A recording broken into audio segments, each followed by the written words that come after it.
Halo teman-teman semuanya, selamat datang di video selanjutnya, Sukses Berkuliah. Nah, setelah sebelumnya kita membahas tentang bagaimana kita menggunakan teknologi untuk menjawab tugas perkuliahan kita. Nah, di video kali ini kita akan membahas cara mengevaluasi informasi yang benar. Nah, ketika kita berbicara tentang informasi, kita tahu bahwa internet itu menyebarkan informasi tanpa batas, ya, apalagi dengan adanya artificial intelligence sekarang kayak gitu ya. Jadi semuanya serba dipermudah. Tetapi perlu kita ketahui juga bahwa mencari informasi saja tidak cukup. Kita harus menyaringnya, di mana kita harus memastikan bahwa informasi yang kita pakai itu benar-benar kredibel. Nah, disinilah ada istilah yang namanya literasi informasi atau melek terhadap informasi. Intinya kita berusaha untuk menilai atau mengevaluasi informasi yang datang pada kita atau ketika kita mencari informasi tersebut. Sebenarnya ada banyak sekali framework yang bisa kita gunakan untuk mengevaluasi informasi. Salah satunya yaitu CRAAP test juga kayak gitu ya. Namun di video kali ini kita akan menggunakan model yang berbeda, yakni dengan fokus pada 6 elemen evaluasi informasi. Yang pertama itu ada tujuan informasi, terus yang kedua ada otoritas, yang ketiga ada audiens, yang keempat ada objektivitas, yang kelima ada akurasi, dan yang terakhir keterkinian. Nah, untuk penjelasan lebih detailsnya kita akan bahas satu persatu, oke?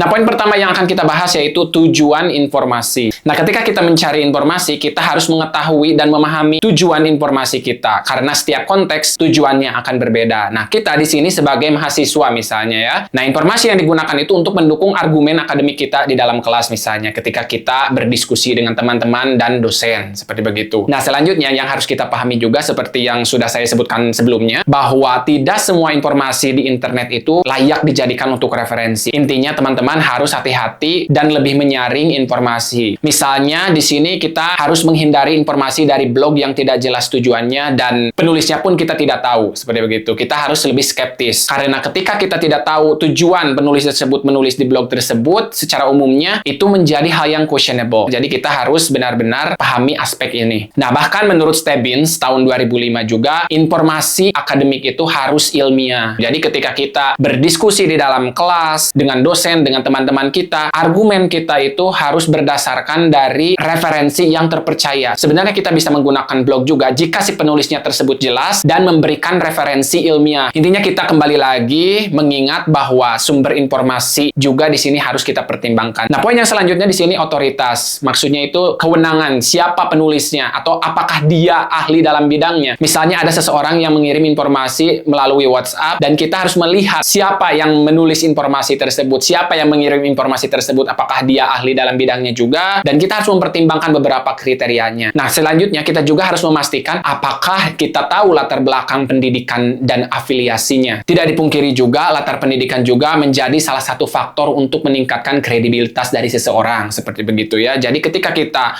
mencari informasi, kita harus memastikan apakah kita tahu latar belakang pendidikannya atau terafiliasinya di lembaga mana, seperti begitu. Apakah dia bekerja sekarang atau dia hanya menjadi seorang pelajar, itu akan mempengaruhi semuanya. Intinya dalam dunia perkuliahan, pasti setiap orang itu ada kemampuan unik masing-masing. Misalnya dalam jurusan pendidikan bahasa Inggris, saya memiliki beberapa teman dan saya memiliki tugas kuliah. Nah, dalam hal ini tugas kuliahnya itu berupa pronunciation. Nah, dalam hal ini saya akan lebih percaya pada teman-teman yang lebih unggul dalam pronunciation karena tidak dapat dipungkiri bahwa kemampuan itu tidak dapat kita bohongi, seperti begitu. Ketika kita berada dalam dunia perkuliahan, kita harus melek terhadap siapa yang kita cari tersebut. Memang hal ini terkesan menjadi selektif dalam memilih teman, tetapi hal yang perlu kita perhatikan bahwa setiap orang mempunyai kemampuan masing-masing dan disinilah kita membantu satu sama lain, seperti begitu. Nah, selanjutnya aspek yang harus kita perhatikan juga di sini yaitu lembaga penyebar informasi juga perlu diperhatikan karena tidak semuanya dapat dipercaya. Misalnya ada salah satu jurnal yang saya unduh dari Science Direct dengan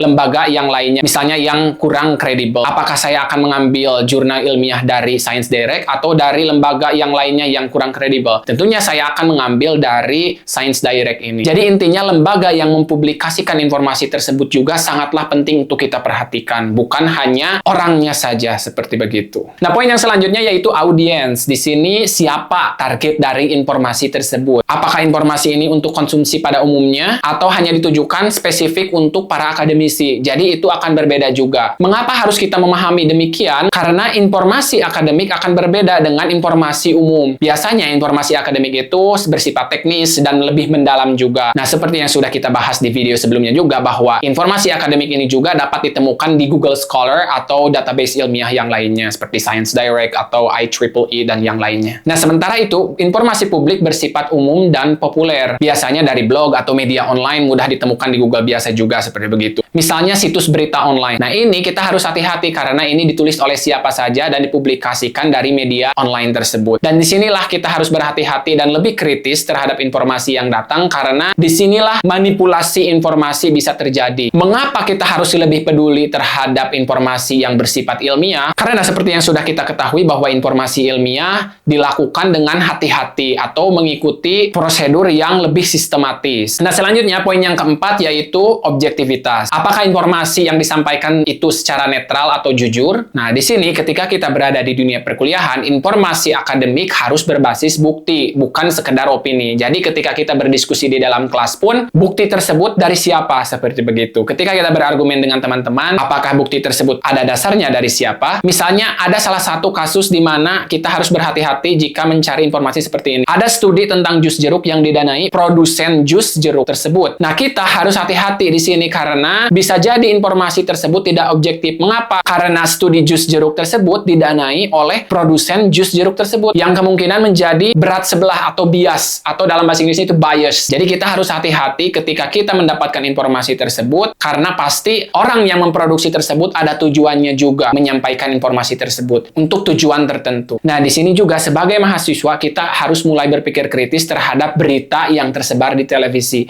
Karena setiap berita yang ada di televisi memiliki tujuan yang berbeda-beda. Walaupun mereka mengklaim bahwa informasi yang disampaikannya itu objektif. Misalnya, salah satu bukti yang kuat yaitu ketika ada pemilihan umum, di mana quick count yang ada di setiap media berbeda-beda, seperti begitu. Misalnya, kandidat yang ada di media pemberitaan A akan berbeda dengan kandidat yang berada di media pemberitaan B. Jadi, hal ini harus kita perhatikan karena walaupun terkesan objektif karena hasil dari quick count tersebut, kita harus bertanya kembali, mengapa hal ini berbeda? Nah, jadi kita harus hati-hati terhadap media yang tersebar, entah itu di televisi atau di YouTube juga seperti begitu ya. Jadi, disinilah peran kita sebagai mahasiswa benar-benar berpikir harus lebih kritis lagi. Jadi, intinya kita harus waspada terhadap kepentingan tersembunyi di balik informasi yang disampaikan. Nah, poin yang kelima yaitu akurasi, di mana informasi itu harus akurat dan bisa diverifikasi. Nah, bagaimana cara melakukannya? Kita bisa mengecek keakuratan dengan cara yang pertama kita bisa mengecek referensi atau daftar pustaka yang digunakan. Nah, disinilah referensi dan daftar pustaka yang digunakan itu menjadi hal yang penting untuk dipertimbangkan karena ketika kita mencari informasi, kita ingin memastikan apakah referensi tersebut dari artikel ilmiah atau non-ilmiah, seperti begitu. Kemudian selanjutnya di sini ketika kita sudah mengetahui apakah ada referensi atau tidaknya, di sini sebenarnya tujuannya itu untuk membandingkan dengan sumber yang lainnya. Apakah sudah ada validasi dari sumber yang lainnya juga? Misalnya, ada salah satu teman kuliah kita yang menginformasikan kepada kita sendiri bahwa perkuliahan besok akan libur, seperti begitu. Tentunya kita ingin memastikan hal tersebut. Kita bisa bertanya kepada teman-teman yang lainnya, atau kita bisa melihat screenshot message dari dosennya, seperti begitu ya. Jadi kita harus benar-benar memastikan dengan cara memvalidasi informasi tersebut dari sumber yang lainnya. Nah, jadi intinya di sini dalam perkuliahan, referensi atau daftar pustaka ini penting sekali untuk memastikan bahwa informasi tersebut tidak menyesatkan, seperti begitu ya. Nah, poin yang keenam ini yang terakhir yaitu keterkinian. Hal ini tentunya berkaitan dengan waktu. Dan di sini waktu adalah aspek yang harus kita pertimbangkan juga. Mengapa kita harus mempertanyakan waktu? Karena di sini kita bertanya, apakah informasi tersebut masih relevan dan terbaru? Jadi ketika informasi tersebut tidak diperbarui kembali atau sudah lama, nah di sini akan mempengaruhi kredibilitasnya juga. Mungkin saja informasi tersebut sudah usang dan tidak berguna lagi untuk zaman sekarang. Misalnya kita mengunduh jurnal penelitian pada tahun 1990. Kita bisa menggunakan jurnal ilmiah tersebut jika jurnal penelitian tersebut hasilnya masih relevan dengan zaman sekarang, kayak gitu ya. Nah, jadi hal yang harus kita pahami di sini yaitu studi lama bisa menjadi usang oleh temuan baru. Dan disinilah efek dari perkembangan ilmu pengetahuan, di mana studi yang sebelumnya dibantah dengan studi yang terbaru, seperti begitu.